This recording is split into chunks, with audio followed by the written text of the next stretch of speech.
សួរអ្នកទាំងអស់គ្នាបាទពិសេសបងប្អូននិស្សិតដែលសិក្សាពាក់ព័ន្ធទៅនឹងមូលដ្ឋានគ្រឹះព័ន្ធជាមតើបាទចឹងថ្ងៃនេះខ្ញុំមានសៀគ្វីមួយដើម្បីចែកចម្លែកទៅលើបងប្អូននិស្សិតដែលកំពុងតែសិក្សាទៅលើប្រព័ន្ធមូលដ្ឋានគ្រឹះព័ន្ធជាបាទថ្ងៃនេះខ្ញុំលើកការ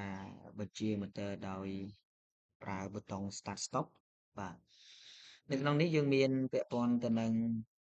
សៀគ្វីនេះគឺជាសៀគ្វីអានុភាពបាទហើយខាងនេះគឺជាសៀគ្វី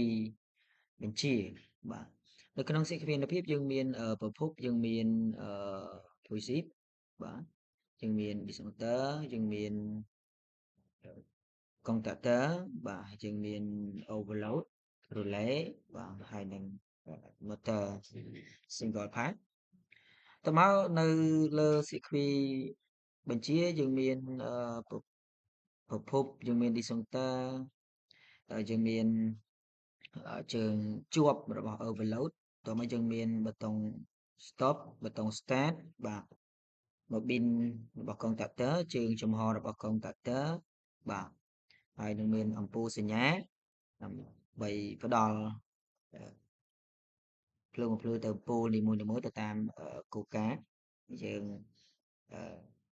ដៅបាទអញ្ចឹងខ្ញុំនឹងតេស្តបញ្ចូលប្រភពបាទចឹងពេលដែលខ្ញុំបញ្ចូលប្រភពមកប្រភពបានផ្ដល់ឲ្យអញ្ចឹងដើម្បីឲ្យប្រភពចូលទៅលើ CQ អានុភាពគឺយើងបើក discounter បាទអញ្ចឹងពេលនោះប្រភពចូលមកហើយអញ្ចឹងយើងដើម្បីឲ្យ motor នេះដើរយើងត្រូវតែប្រើប៊ូតុង start បាទជាមួយខ្ញុំ start បាទ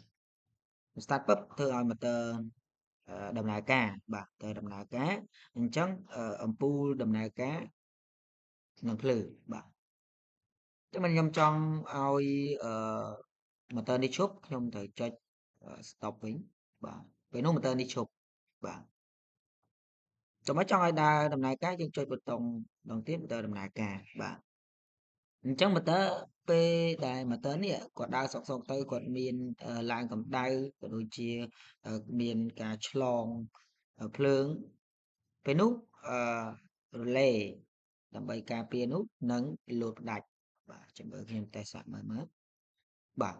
លោតផ្ដាច់អត់ឲ្យមានចរន្តមកឆ្លងកាត់មកលើ motor នោះទេអញ្ចឹងយើងអាចយក motor ទៅជួសជុលទៅមើលកំហូចដែលវាខូច